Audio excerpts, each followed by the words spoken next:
画面の前のあなた、こんにちは。藤井風さんに関する心を揺さぶるあの瞬間のエピソード第5章、涙があふれる深い物語編をお届けします。もしこの動画が初めての方へ、第1章から第4章までのおさらいです。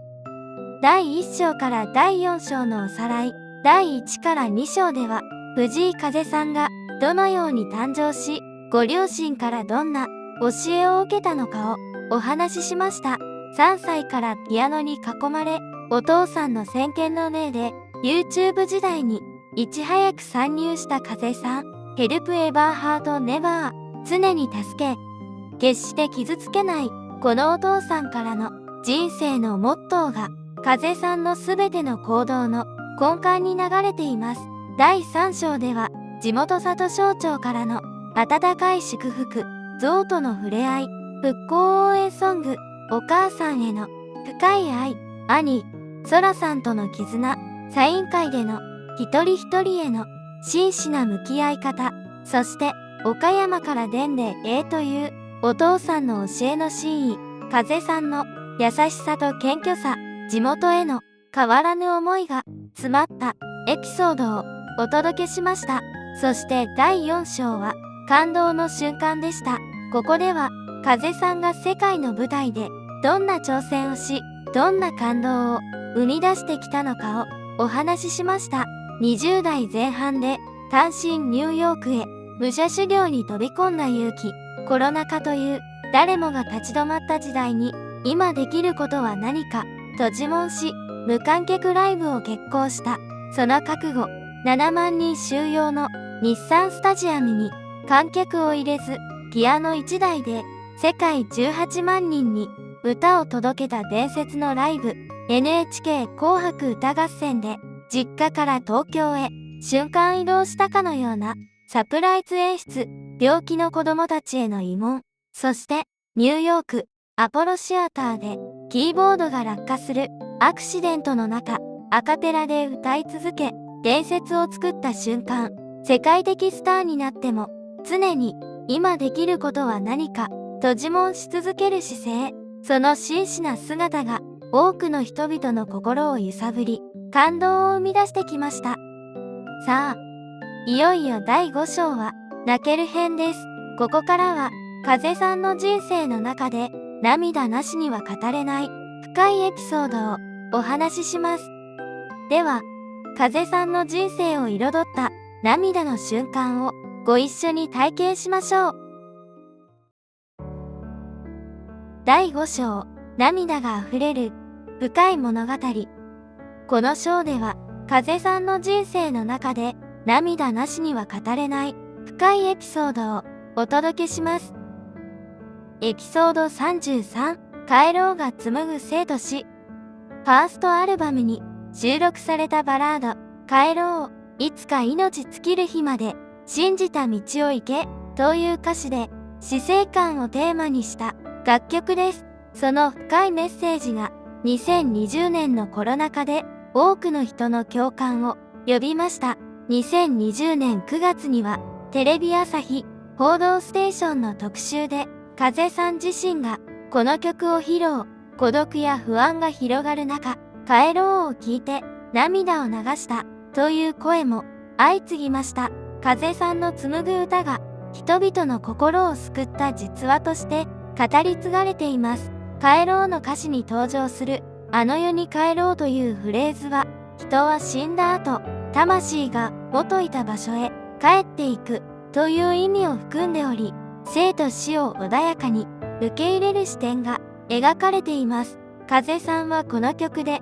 生きることに不器用な人へ寄り添うようなメッセージを届けているんですね。この曲は風さんが若い頃から考えていた人生とは何か、死とは何かという根源的な問いへの答えの一つです。風さんはインタビューで、人はみんないつか死ぬ。だからこそ今を大切に生きることが大事だと思うと語っています。また、帰ろうには故郷への思いも込められています。物理的な故郷だけでなく、心のふるさと、魂のふるさとへ帰るという意味も含まれているんです。この曲がコロナ禍で多くの人の心に響いたのは、先の見えない不安の中でどこへ向かえばいいのか、何を信じればいいのかと悩む人々に、自分の道を信じて進めばいいというメッセージを届けたからでしょう。ファンからは帰ろうを聞いて生きる勇気をもらった。この曲に何度救われたかわからない。亡くなった家族を思い出して涙が止まらなかったといった声が多数寄せられました。風さんの音楽がただのエンターテインメントではなく、人々の人生に深く寄り添う存在であることをこの曲は証明しています。エピソード34、上京時に家族と別れて号泣。これは第2章でもお話ししましたが、もう一度詳しくお話しします。20歳で親元を離れた時、風さんは号泣しました。なんでこんなに泣けてくるんだろうと思うほど、親が大好きだったから、親と離れるのが本当に寂しかったんです。また、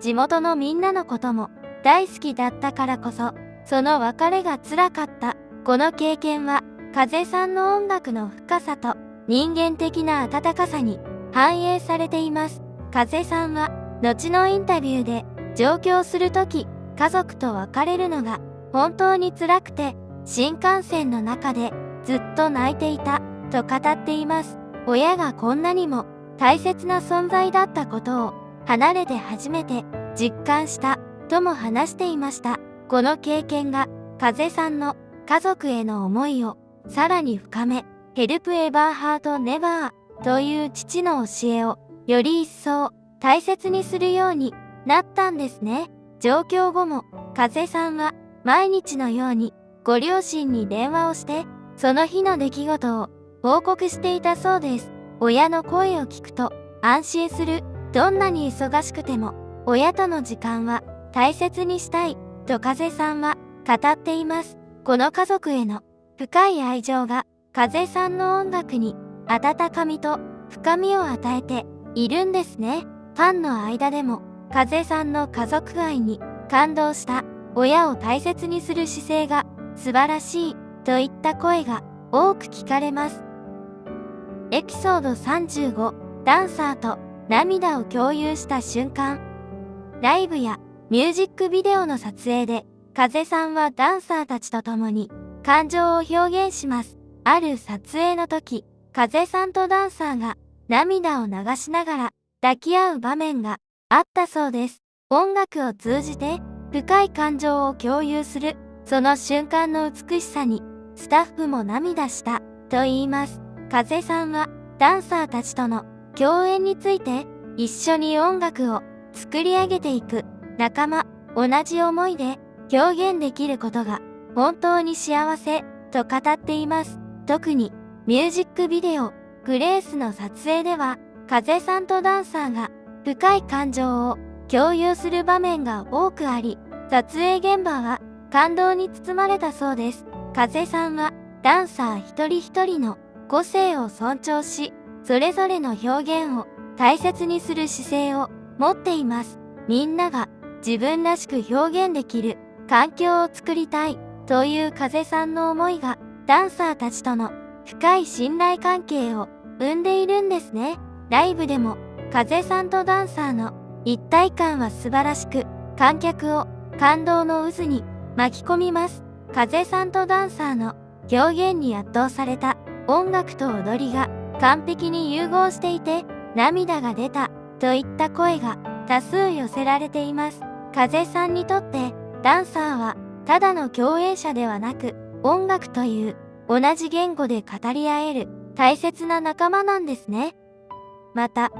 風さんはリハーサルでもダンサーたちと真剣に向き合い、一つ一つの動きや表現について丁寧に話し合うそうです。その真摯な姿勢がダンサーたちの心を動かし、より深い表現へとつながっていくんですね。あるダンサーは風さんと一緒にパフォーマンスできることは本当に光栄。風さんの音楽への真摯な姿勢にいつも刺激を受けていると語っていました。風さんの人を大切にする姿勢が音楽だけでなく、すべての人間関係に現れているんですね。この章では、風さんの人生の中で涙なしには語れない深いエピソードをお届けしました。次の第6章はいよいよ最終章です。風さんのお茶目で可愛らしい一面をお話しします。最後の章もどうぞお楽しみに。いいねとチャンネル登録をいただけると次回の動画の通知が届きますので、ぜひお願いいたします。また、メンバーシップ、いだまりメンバー、さんさん応援団もよかったら覗いてみてください。様々な特典もご用意しています。詳しくはチャンネルトップのメンバーになるからご覧いただけます。それでは、また次の動画でお会いしましょう。